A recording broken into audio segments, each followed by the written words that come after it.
Yeah. I love my HBCU. And boy, I love it, love it. I love it, love it. I love my HBCU. And man, I hope my team they won. Yeah. I hope my team they won. Yeah. Man, I hope my team they won. I hope my team they won. Yeah. I tune into the HBCU Sports Lab to see if my team won or lost. If they lost, I'm quiet as a mouse. But if they won, keep tab. I'ma do the dab, yeah. Dr. Cavils, he know what he be talking about. Mike and Charles, they know what they be talking about. They compress the analytic data with the hip hop. If you know them like I know them, they gon' tell you if your team, if they won or lost, and who the ball. So listen to Professor, yes sir, and pay attention, cause he gon' teach a lesson. This is Dr. Cavils. We're inside the HBCU Sports Lab with Mike Watson and Charles Bishop. Mike Watson is on assignment. Well, guess what? Dr. Cavils is on his way on assignment too, but wanted to make sure you got a show. And Charles is on assignment. As you see, he's still in the H&P arena. I'm not sure if he's at work, entertainment, maybe a combination of both. It depends on what job that you say he's doing at this time. He is international in so many ways with multiple jobs, even for somebody that is supposedly no longer working in terms of right. But that's another discussion. With that being said, welcome to episode 639, if you would, of Inside the HBCU Sports Lab radio show and podcast, the show that's covering the sporting HBCU dash for all things HBCU sports, for institutions large and small, from the NCAA to the NAIA. We share insights and information on the HBCU sports culture, HBCU athletic aesthetics, to facilitate the story of HBCU athletic programs in the business of HBCU sports. In short, we call it HBCU sports pedagogy. I'm your host, Dr. Cavils, along with my co-host, Mike Watson, Charles Bishop. We are filming from various studios, literally me from the airport, if you can't tell. Charles, again, from the H&P arena, getting ready for the ball game on all seriousness. Texas Southern gets to host a game in postseason. That's a big deal. First in the history of Texas Southern University in terms of hosting the game, in terms of tournament. They played back in the day, NIA, where they actually went to the championship game, one of the few HBCU women programs that say that. In all actuality, they lost in the championship game against to what an HBCU program in terms of College State. History would have it remember that way, but one of the few programs that has banners from championship experience, both on the men's and women's side, just to throw a little homework in there, history in there, if you would. We're filming from our studios, as we said, get you all your updates. Shout out to KCOH 1230 AM studios host Ralph Cooper, Hall of Famer, multi-Hall of Famer, Texas Southern University from Houston, Texas. As you see, we have a child that is not happy that his parents have carried him away, so it kind of threw me off a little bit because I thought something was really wrong. Then I understand it's just a disgruntled kid. Many of us have been through that. I hate for it to be a black mama. It's not in that case because we know how that goes down still in this current generation. With that being said, let me quit talking and ask you, Charles, officially, how you doing today? Doing good, Doc, man. We got some great basketball action. We were watching Alabama State with that miraculous win on the other night. It's the Southern Jaguars, another huge win for their program, both programs with firsts. So we talked about that a lot today in class, how important it is to acknowledge that history, to revel in that history, and really, enjoy it with our SWAC cousins over here. So it was really good to watch Alabama State and Southern do well in the NCAA tournament. Hey, guess what? It's also not bad for the pocketbooks. There you go. Exactly. For those that have their concerns with the first four, I know a lot of people call it playing game. It's not that. At least the official title is the first four. So on our side, we're just going to talk about that. But when you get into it, financially, it's a huge statement. When you get in the tournament, you get a unit. If you can win a game, you get a unit. Some people still don't quite realize. I think most people by now realize, regardless it's the first four or all the way up to the Final Four until the championship game. You can get a unit for winning a game, and SWAC won a unit. With that being said, what's also big news, people probably have forgot because it was loud and then it kind of dissipated. This is the first year where the women's program will actually gain a unit as well in terms of that. So essentially, you have about a 1.8 to $2 million in terms of a unit. If you win the first game, you don't get a full amount for the unit you win, but you do get credit, which means essentially the payout to the conference will be right at about $2 million Wow. in terms of what that looks like. So that's pretty important. The way the SWAC has it set up, that there is a larger percentage unit in terms of distribution that goes to the team that won the tournament championship. And after about 2 or 3 years ago, I know, credit to Dr. Kevin Granger, I got the help in some facets in regards to him putting a petition on the table in regards to get some additional funding if you're able to win a game. So not only the conference get that, but the team that wins it gets a larger share of that as well. That successfully passed a couple of years ago, and so now you're getting even a larger percentage. I would say anywhere between about 500K to 750 in terms of what that looks like in terms of the distribution from the SWAC. So that's a pretty significant. You can see why Ashley of Jackson State was really into that game and so much. He had already got the credit lying in his pockets with the SWAC championship game, the money associated with the Celebration Bowl. He could have did the double-double. Think about this. He had men's and women's in the semifinals. Was not able to get the women's in the finals, but obviously got the men's in the finals. So he was that close to at least getting that part of it. And ultimately, credit to Alabama State, they got it done.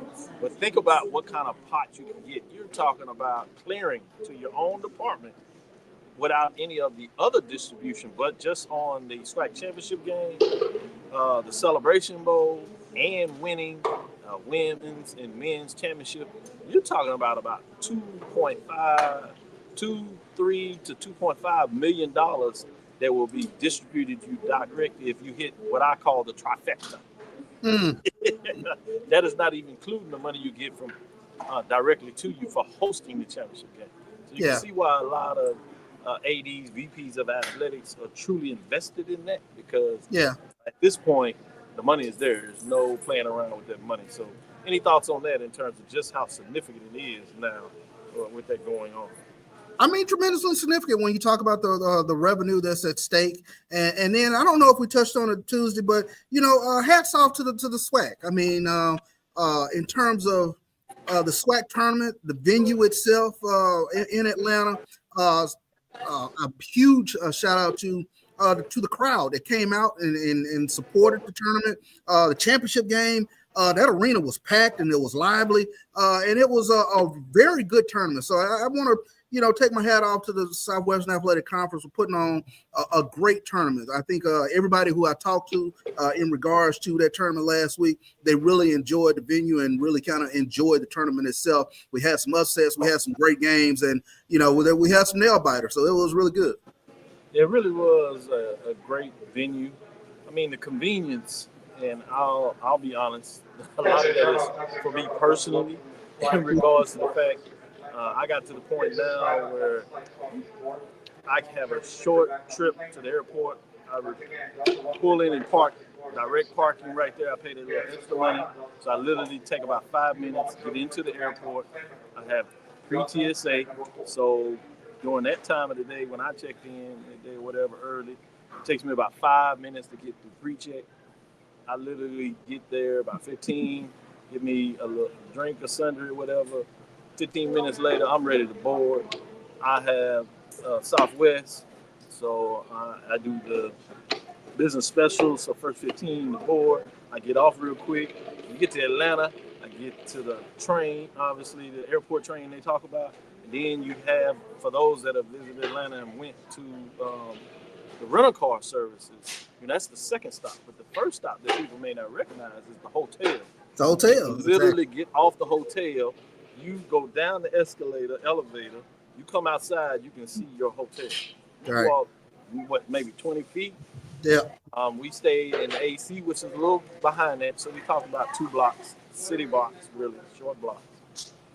You hotel, you check out, you walk those 2 city blocks back, and then another 2 blocks, you're really a block. You're in the convention center, another block, and you're at the arena. Walking arena, quaint, seats 3,500. You walk in, no bad seats in the house. Food is easy to get there, reasonably priced for the most part, particularly what you're paying right now. So it's really convenient. You came out of there, we take our block back. Half the time you had a friend, they give you a ride. You get over to the hotel, stayed open, get you a dinner, and you call it a day. We got up the morning, caught the train, get in the airport. We're back at home. It takes me 5 minutes again to get out the airport. I'm in the front. I'm back at home in 15 minutes. It takes me longer to get out the airport than it takes me to get home. So I love it personally. I can't lie. It's just perfect. Right. Oh. Right. It's perfect. It was perfect. Yeah. So let me give an update that I wanted to finish on. I talked about the money coming out of the women's side now. So I want to tell you what that looks like. There's an article, credit to islandpacket.com, that looks at sports and talks a little deeper in regards to the units and what they are. So the whole tournament, same on the men's side, women's side, there's a hospital because the women now do a first four, as you know, because we talked about Southern winning that game, and therefore making history with the first NCAA tournament win for them. But there's 132 possible units you can get if you start at the beginning and go all the way through the tournament, right? For the women this year, they'll distribute 15 million. Before, they were not distributing any money. People probably didn't really realize that. That was a quiet, ugly secret. Obviously, with the game growing up, them also calling them to the carpet in some way, and it helped. The two kind of came together with the extra interest. And so they decided with the new deal, which was about 40% of that deal was credited to women, but it was a deal for all sports. But about 40% was associated with women's basketball. So with that, what they did is they decided to give all of them for that framework is that ultimately will increase over the years up to about 29 million, right under 30 million. But for 15 million pool this year, that is for every unit is just a little less than 100. It looks like we lost Dr. Cavils real quick. We'll try to get him back in here as close as, of course, we're both on location. Doc is in the airport right now, so fighting through some internet issues. I'm here in the HBCU arena, Texas Southern's home gym, for tonight's WNIT matchup between Texas Southern and St. Mary's. So why don't we do this? Let's take a quick break. We'll come back on the other side. We'll get back to some more HBCU news and notes, and we'll hopefully bring Dr. Phil back in.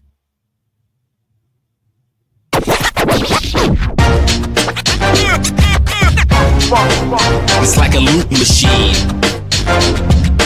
All around town, people trying to get down.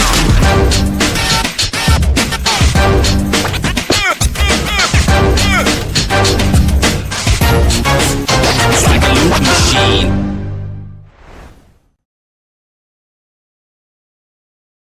You're looking for the latest information on Southern University sports, the Southwestern Athletic Conference, and HBCU athletics. There's only one place to go. Tune in to the Carlos Brown Show, exclusively on the Black College Sports Network.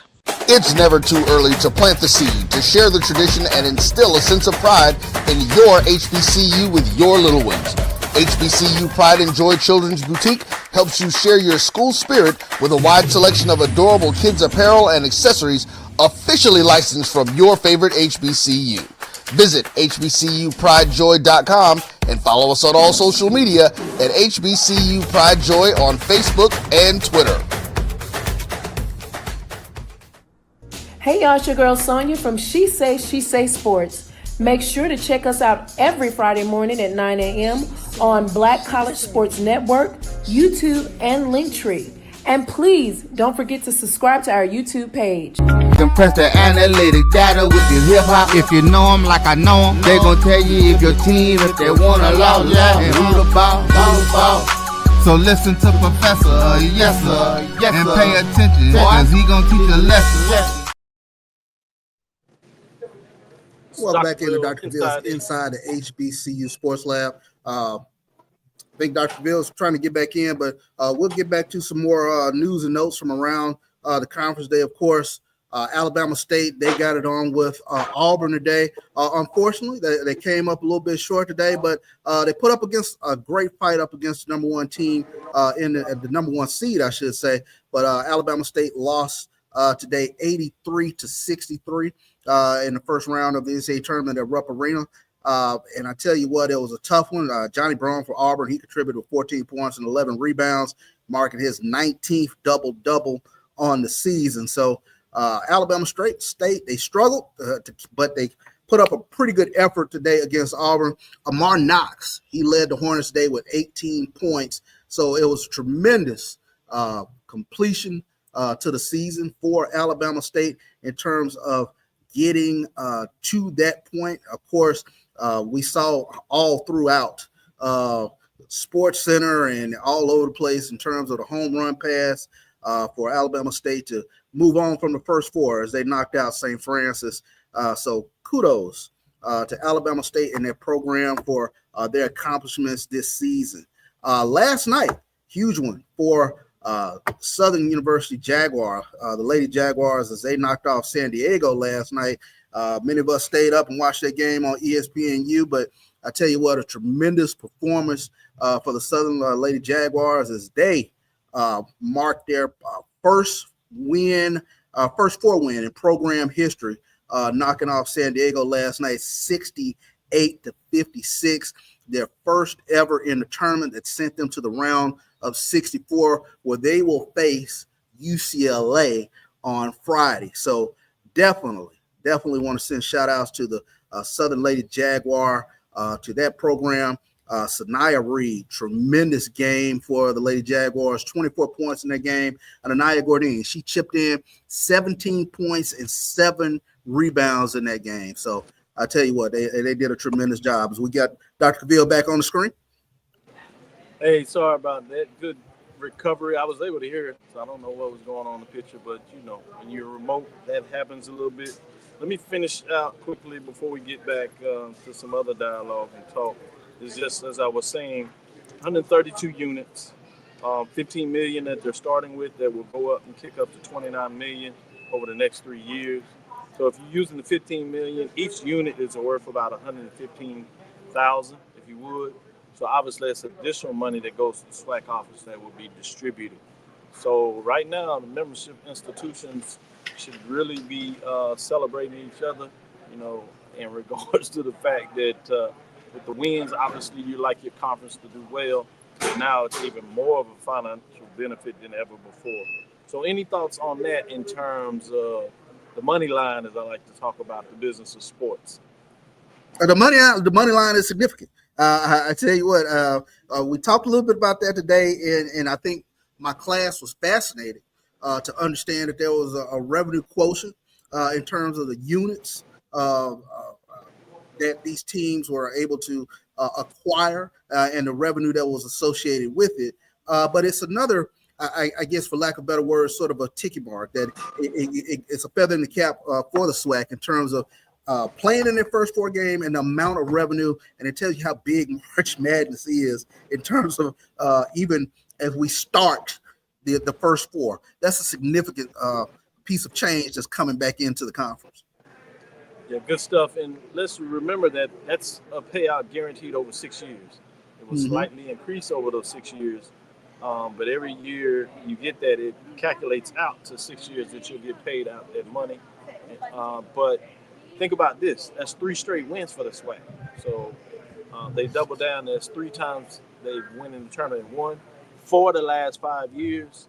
So when you talk about the money over that period of time, it really even doubles down in terms of what you're doing. So that's essentially over almost 9-10 year period when you think about the range of time that you're going to get that escalated money distribution. So hopefully the presidents and chancellors see the value in this. I'm sure they do. Obviously they voted on it, but they use this money to actually reinvest into the program so they can continue to play at least the level they are now, hopefully even increase that level in terms of what that looks like. Did want to shout out Norfolk State history in themselves, the 12 seed in the NCAA tournament, so it's going to be interesting to see what they can do with that.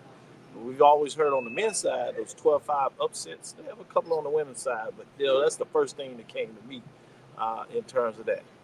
Willie said, what is the split? The split in terms of the conference, essentially, you get a unit. Everybody gets a unit just for being a member of the conference for one part of the distribution. So it's a full distribution. So the way it goes is you get your revenue that comes in, right? It's just like a business ledger. Revenue that comes in, you get your expenses. The conference does, and a lot of those expenses about the cost of obviously employees that have worked with the conference, and then the expenses for putting on the tournaments. And people don't necessarily know how much that costs, but any revenue that comes in, minus the expenses, there is a placeholder in terms of expenses where you hold investment just like you do in a business line. In case things get a little ugly, you can pull from that war chest.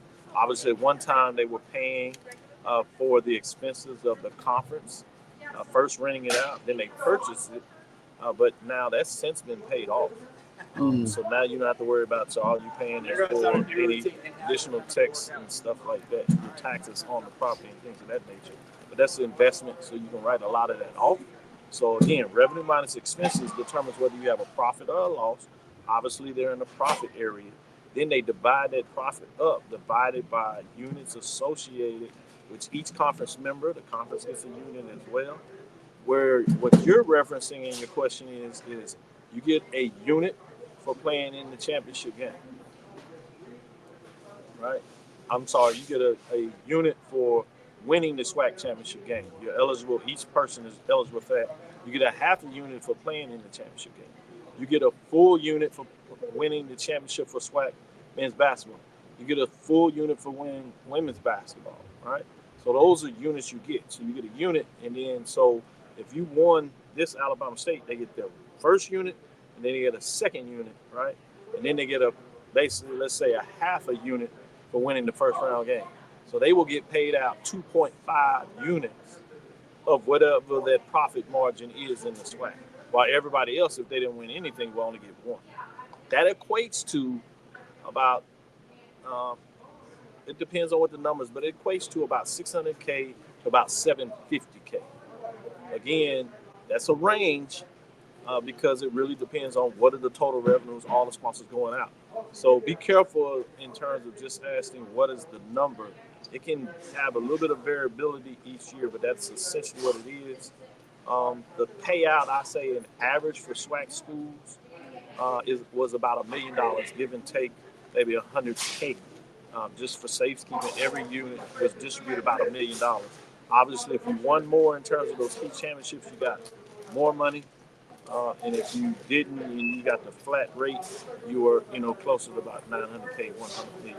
So essentially, if you win that tournament, you're talking about $1.5 million, $1.2 million distribution from the SWAC if you wanted to get a rough average of what that money looks like. Again, these are rough numbers. There's not a specific number you can say, hey, you can calculate this in because it's all changing based on the formula that is used, if that makes sense. So hopefully that answers your question. I know there's a lot there to pick on, but I did want to kind of give you that in terms of what that looks like. The other big news is didn't want to forget, we'll get maybe a little more into this in terms of scores and updates. Remember Xavier, men and women, went to the field of 16, as they like to call it, a round of 16 specifically for the NAIA. Also remember Langston men and women also went to the round of 16. So they play today. So see if we can get you some scores of what that looks like. Had a Xavier game at halftime. They were big. Hopefully close it out. We'll get you some final there in terms of what that looks like. So I thought that was big to making sure we're getting all the love there. And as we talked about on Tuesday, you have the Black College Invitational Championship will kick off today. You have your consolation games tomorrow and the championship on Saturday. So that's where I'm flying into actually to first do a presentation at CSRI for my research stuff I do, being part of the sports studies Even though the dean, I still like to keep up with my academic side of writing papers, book chapters, making sure that I'm publishing as I'm asking the faculty to do. So I think I need to show what I'm asking to do, that I'm staying equivalent. Then I'm going to drive up to check out the consolation games, championship games before I get back home. Any thoughts on a lot going on there? Any area that you wanted to kind of provide some additional thoughts in terms of what I shared about breaking down distribution from the SWAC office or money associated with the NCAA? Well, I have like three things going right now. I was listening to you in terms of breaking it down, but it's like you can, I don't know if you can hear it, but I can really hear the arena right behind me. So no, we can't. I got the PA announcer like talking, so I'm like, yes, I'm like leaning in. But again, that was fascinating, to kind of hear kind of the breakdown. I know another something that I at least wanted to touch on, but Landon Bussey looks like he will be taking the job at Chicago State. So moving on from Alcorn State to Chicago State. So there'll be a job opening there in the Southwestern Athletic Conference as far as taking over that Alcorn State basketball program. Yeah, we can give a little update on that before we close out, and then we come back and get into some other talking, some scores in terms of what that looks like. But to your point there, you hear a lot of these things at the tournament, where people are going. So before it was finalized, we heard a couple of birdies telling us that this was highly likely. It was not finished, because usually in that there are the talks, and oftentimes a coach, Coach Bussey, to his credit, or any coach, will be like, let me finish the season before we have any announcement, even if there's a quiet agreement going through the process, being respectful for that. But what people may not realize is that the relationship goes back. If you dig further enough and you start hearing about opportunity to coach, oftentimes, obviously, they got to do their part and have some winning background, so everybody involved with the institution that they may be going to sees the value in it. But oftentimes, the hiring manager, which oftentimes is the VP of athletics or director of athletics, which in this case was Dr. Monique Carroll. She is the VP and director of athletics at Chicago State.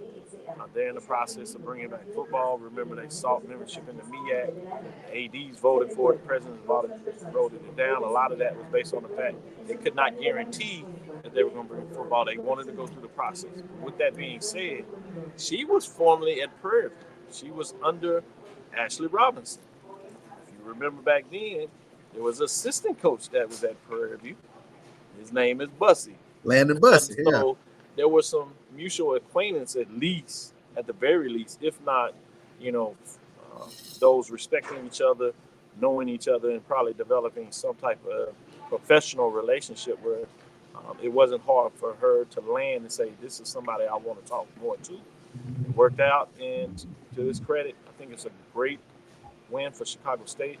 A tough loss for Alcorn State. I know they might have wanted a championship. Obviously, he had a couple of regular season championships, but that's kind of the nature of the business these days. So I did want to share that additional context since you brought it to the table, which is a great point. I will reach out to Coach Bussey and wish him well and see if we can get on there and talk to him a little bit. With that being said, we'll go to our second break. We'll come back on the other side, talk about some couple of scores, get into some more thoughts in terms of any games, and then we'll look at maybe some baseball rankings, players of the week, as people don't realize as we were closing up on basketball, the ping of that started in terms of conference play was last week. Right. So we'll get to that. We'll be right back after this second break. Since 2002, Empowerment Resources, Inc., a nonprofit organization, has empowered more than 1,500 youth and adults in Duval and surrounding counties through its programs Journey into Womanhood, Girls Mentoring, Life Skills for Teens, and parenting education coaching. To get involved with programs, volunteer, or donate, visit www.empowermentresourcesinc.org. Follow us on social media, facebook.com/empowerment.resources and instagram.com/empowermentJAX.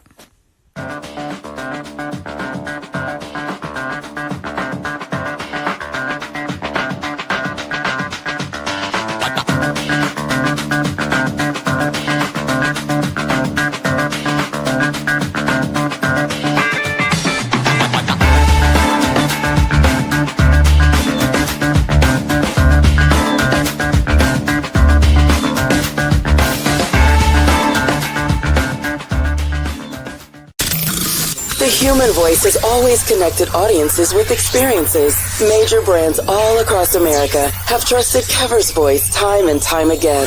Conversational, powerhouse, intelligent, and sincere.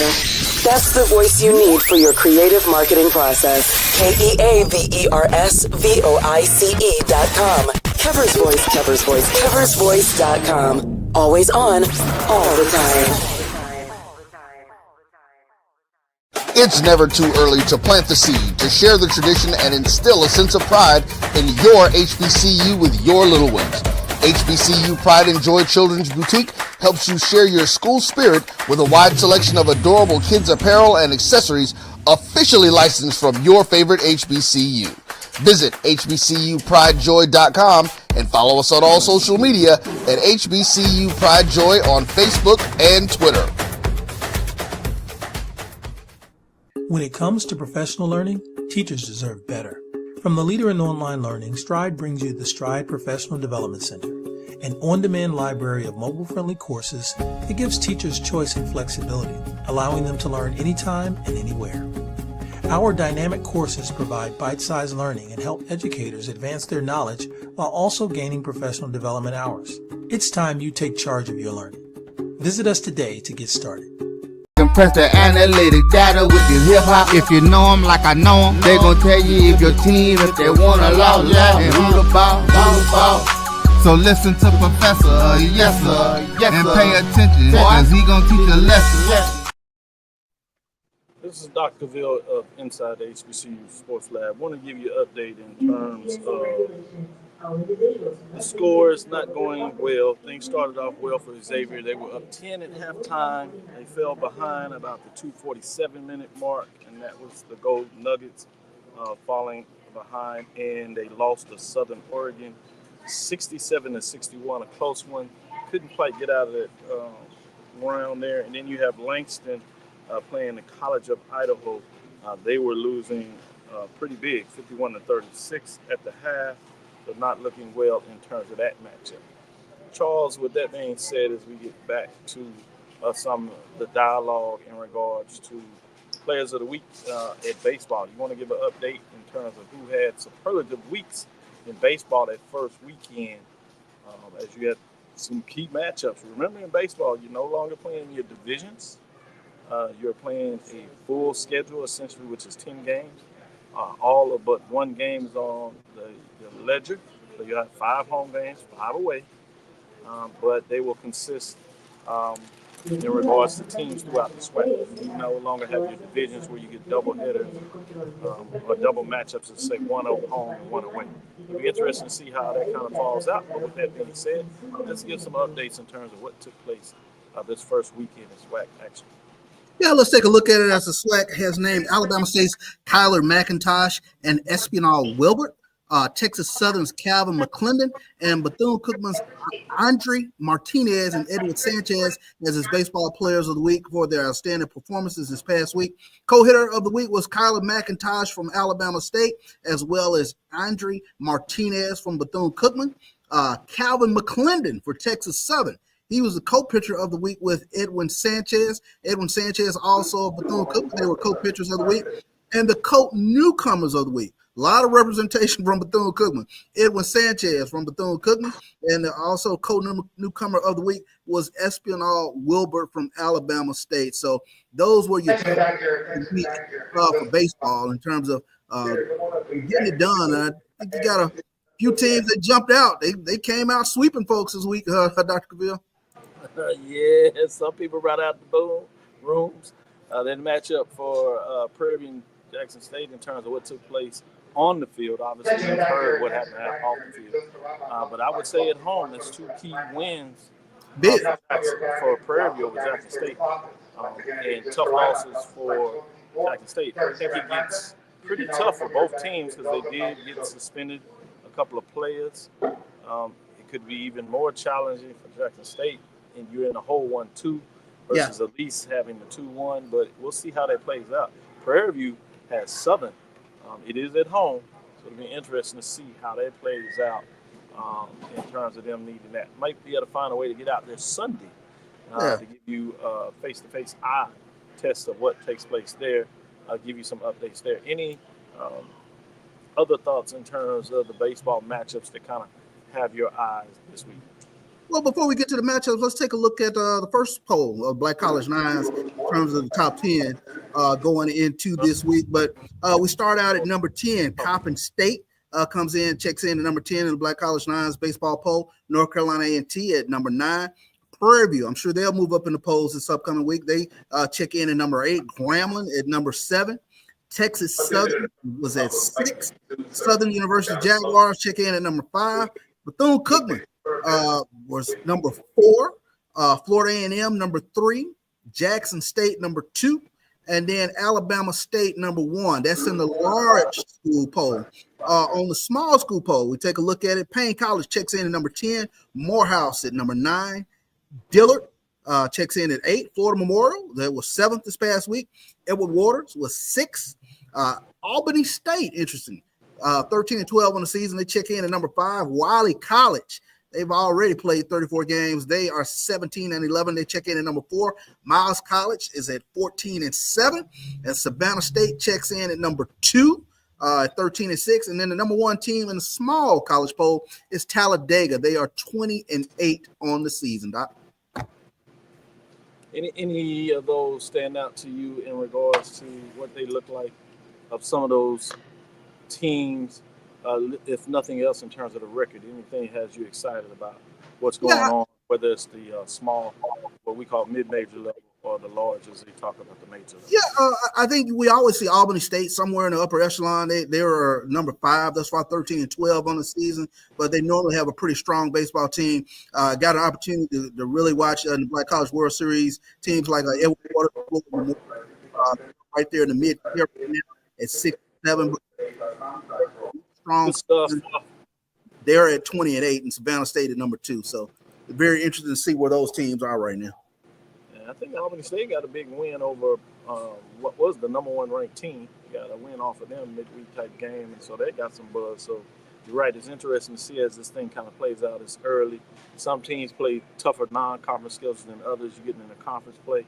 Might get a sneak over there to Atlanta to see the Morehouse and Clark Atlanta matchup on the baseball diamond.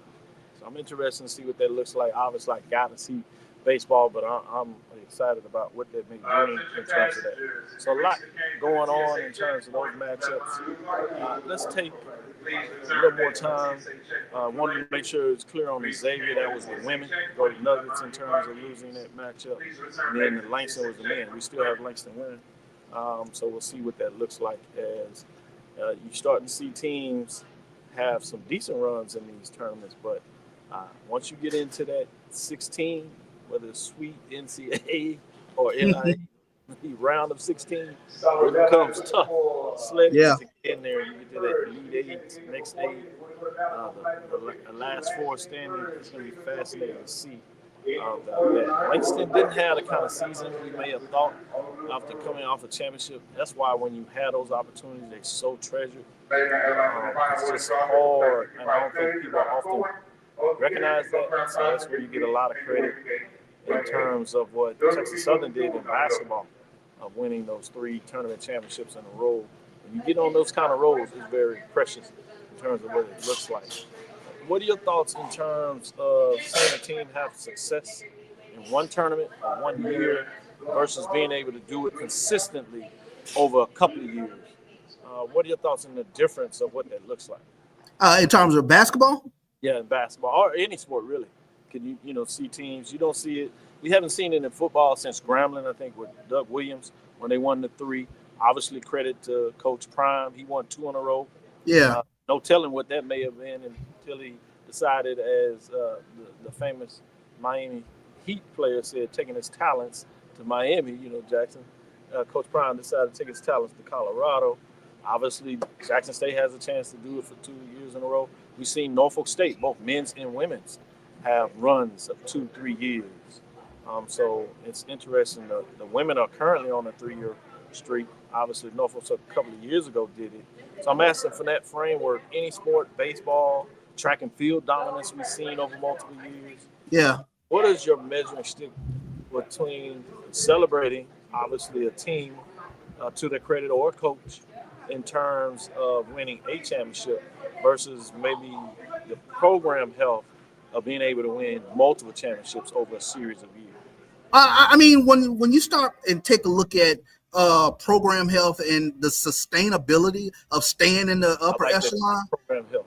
Yeah, I mean that's very tough to do, and we've talked about how difficult it is to do in today's day and age, where you just don't have 1, 2, or 3 teams just dominating all over the place. Everybody is in the business of winning, and I think that's what makes it so very difficult to maintain, being in the upper echelon year to year to year. So when you see it, you have to acknowledge that bit of history and acknowledge, how difficult it is in today's day and age in terms of the sporting environment to stay in the top tier, to stay in a championship game. You take a look at, I think it's phenomenal. You take a look at TC with regards to winning the Celebration Bowl, and somebody pointed out the other day, like, listen, he's rebuilt this football team without the Heisman Trophy winner who was at that program and a potential top 5 quarterback that's at that program. So that is phenomenal to take a look at that from that aspect. You take a look at what Norfolk State does from a basketball standpoint, men's and women's programs that are perennially within the top 3, top 2, if you will, of the MEAC. So it's phenomenal to sit back and kind of watch, because that there's much more parity in both conferences now. Yeah, good stuff. I can't get over the fact that you got the 30 wins from Norfolk State. Only 4 losses on the season. They play a really good non-conference schedule. This year included multiple teams from the SEC. I think 3 of them. They won 2 of those matchups. So it's going to be interesting to see where that gold program is. And I'm not sure if people realize this, is the head coach is actually a Norfolk State graduate on the women's side, right? And his family is there. I'm not sure if he has a huge desire to go somewhere else. And usually the natural step is like we've seen with Jackson State previous coach, where you possibly can get elevated if you have that level of success. But usually they're going to ask you to go to the mid-major, which the money is significant, but not always that significant. So it'll be interesting what that looks like for Vickers there, and Vickers, I should say, at Norfolk State on the women's side. I'm not sure if he's ready to move. Yeah, and I find it kind of fascinating. Even the coaches are kind of feeling themselves. Robert Jones made a big point. Like, how dare you all have us that big an underdog? Like, we play basketball over here too. So, it's very interesting, those programs that are healthy like that in certain sports. Yeah, no doubt. And when you talk about Coach Jones, his salary is really nice. I'm hearing it's $400K maybe. It's going to take somebody, and I think he gets some of those deals that you hear now where he gets percentage of game guarantees. So it's not as easy for folks to come pluck in. I think a couple of years ago, when some teams were looking, he was probably in a position where you can get him, and they saw the value in him, and so they found a way to pay him. He justifies, obviously, the money in terms of what he's bringing in those championships. The conference and his school are still getting paid for those tournaments that he's won a couple of years ago, and then he also got him a first 4 win. So that's dividends now. So fascinating when you think about it like that. Let's take our last break. We'll come back on the other side, get into a couple of other thoughts. As you said, maybe some baseball matchups, and call it a show. Let's face it, shopping for insurance can be time-consuming.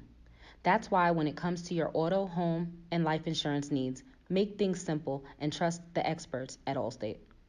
They will help you get the coverage that fits your needs while helping you bundle your life, home, and auto policies.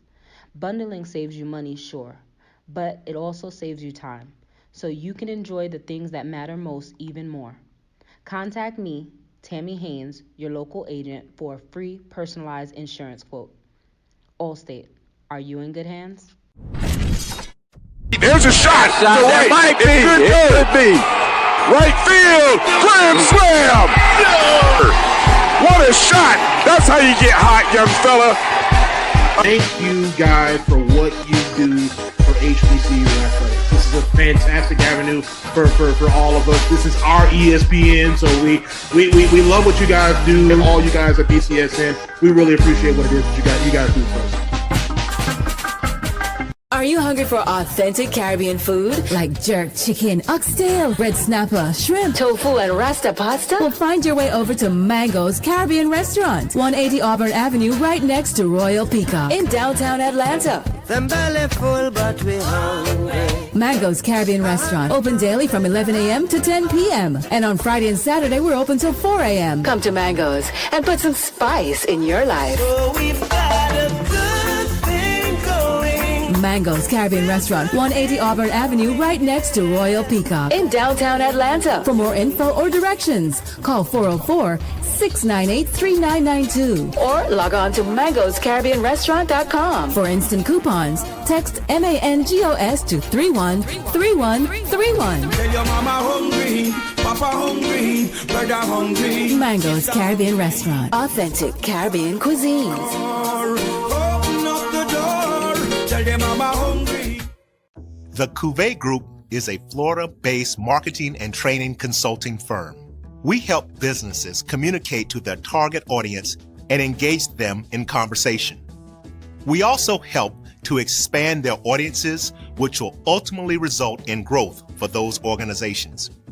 In addition to being a certified constant contact specialist, my colleagues and I are also certified in John Maxwell Leadership Principles. We use these proven principles to conduct workshops, training, and private coaching sessions for individuals and companies looking to take things to the next level.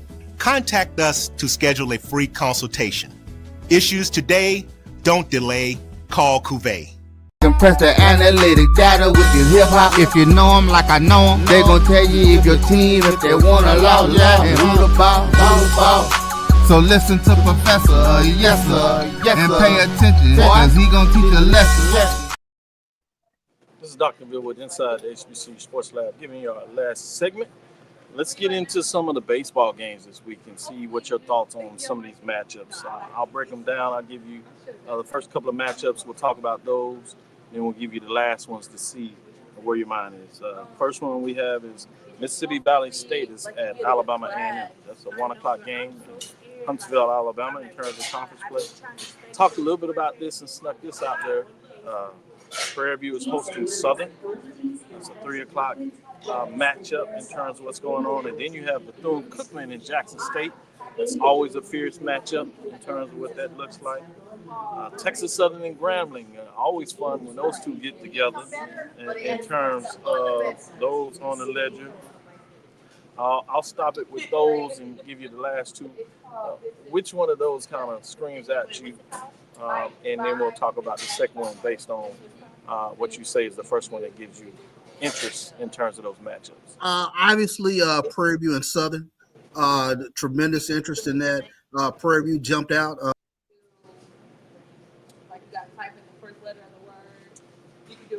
Got a little freeze there, so he was talking about some of those key matchups. I'm interested, as he was beginning to say, with that Southern and Prairie View matchup. Again, we kind of touched on a little bit. You had the announcement because of the annex that took place last weekend with the Jackson State Southern matchup, where 9 players suspended. Not sure of the breakdown between the teams, but Charles was getting into this week's matchup with Southern and Prairie View. So I just kind of obviously running back into some internet issues once again here, but in terms of taking a look at some of the breakdown of some of these games, Southern and Prairie View be very interesting. Southern makes a trip over here to Prairie View. Prairie View, big series win over Jackson State. Took 2 out of 3 from Jackson State, but they get nemesis in terms of Southern coming to town, and that Southern baseball team, always a very tough baseball team. And when you talk about fighting it out over in the West, I mean, kind of Grambling has taken over that mantle, if you will, from the Southern Jaguars over the past couple seasons. Grambling, huge win in the SWAC tournament last year, but when you start taking a look at some of the individual guys out there for Southern, you got Cardell Thibodeau right now batting .448 thus far on the season. So really looking forward to catching Thibodeau this weekend against Prairie View. So that should be a very interesting matchup as we work to try to get Dr. Ville back in. There you go, Doc. Yeah, that's a good stuff when you talk about hitting over 400. I Yeah. don't care what level you're putting the bat on the ball. That's pretty good stuff. So fascinating. Like I said, I'll try to get out this Sunday. I'll give you a holler and see what your schedule is. If you, I know you baseball sneak out there. But the other one that's interesting is Texas Southern at Grambling. Those two programs have historic matchups. No matter where they are in terms of how the teams are playing, when they get together, it's Donnybrook in terms of the interest there. So I'm fascinating. You know, that's an old Western division that goes back before expansion to even the split division. It goes back a while in terms of baseball, really to the 50s when both teams entered the league. First Texas Southern, and a couple of years later, Grambling, along with Jackson State, entered the league. So fascinated with the matchup. You've seen it for yourself with your own eyes. What are your thoughts in terms of Texas Southern Grambling? Right now, both teams batting is way ahead of the pitching. So I'm looking for some slugfest, if you will, in Grambling this weekend. And we watched Grambling up close when they came out here in the Cactus Jack. They can hit the baseball. So I think their bats are still getting up and going as well as Texas Southern. So I'm very interested to see, especially in the early part of the season where everybody's pitching is early in conference play. And Doc, you got to mention this. Bethune-Cookman visiting Jackson State this weekend. That's going to be huge. I was going to get into that one. We got a little time. I'm going to let you get that one in there.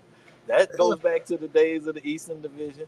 Ever since Bethune-Cookman joined the league as the 11th and 12th member along with FAMU, those matchups between Jackson State, FAMU, and this one, obviously Bethune-Cookman and Jackson State have been intense, really good baseball being played.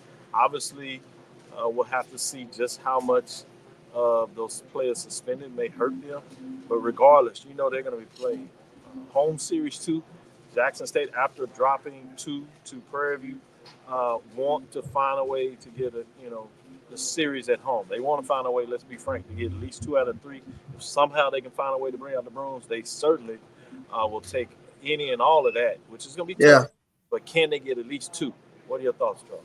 I mean, perennially Bethune-Cookman, they bring a tough pitching staff. So getting a sweep is going to be very, very hard. But one thing we know about Jackson State, they can really hit the ball. Right now, they're number 1 in the SWAC in pitching, which I think is very interesting. They got some pretty good arms. But it's like when we start kind of taking a look at these 3-game series, after we get through Friday night, who is up? Who is the game 2 and game 3 starter, and can they give you quality innings over the weekend? So those are the things that you kind of start paying attention to. And like I said, Bethune-Cookman perennially has one of the better pitching staffs in the SWAC. So that's going to be a fascinating weekend series, as well as Alabama State visiting. Reading my mind. FAMU. That's going to be another. I got to hear your thoughts on some. FAMU hitting the road between Alabama State, and this has obviously been a really good rivalry in terms of when FAMU joined, they were really ascending in the MEAC. Alabama State was coming off, really doing well in the SWAC, getting some of their first championship wins, doubling down on getting their second one under the new coach that was previously assistant coach in terms of what that looks like. But not only you have that, the closeness of these two institutions, right? How they have had fierce rivalries in football. Obviously, FAMU has gotten the best of that. So some people say rivalries don't start until the other team wins. But in basketball, we've seen that in terms of some really good games this year where you had 1 point, 1 basket type victories in that matchup. And softball has been really intriguing about these matchups. Now it gets not only on the dirt, but this time on the baseball side. And this means a lot in terms of you don't have the room that you may have in terms of the divisional playoff. Now you're trying to make sure you stay at the top of things. How big is this matchup this weekend? It's going to be a fascinating matchup. And, looking at the SWAC tournament, they've always played very tough, very competitive games. And you ask most FAMU Rattlers, they snatched that crown away from Alabama State. So looking forward to watching that series this weekend. This one is not probably the one that's going to grab a lot of headlines, but it's become interesting as well. Arkansas, Pine Bluff, Alcorn State. These are programs that, particularly the Golden Lions, that believe that they're really close in terms of turning uh, the level of where they want to be in the program from being at the bottom to in the middle, in chasing some of the teams that tend to find themselves at the top of the conference. Well, if Pine Bluff wants to do that, they got to find a way to go on the road and get these games.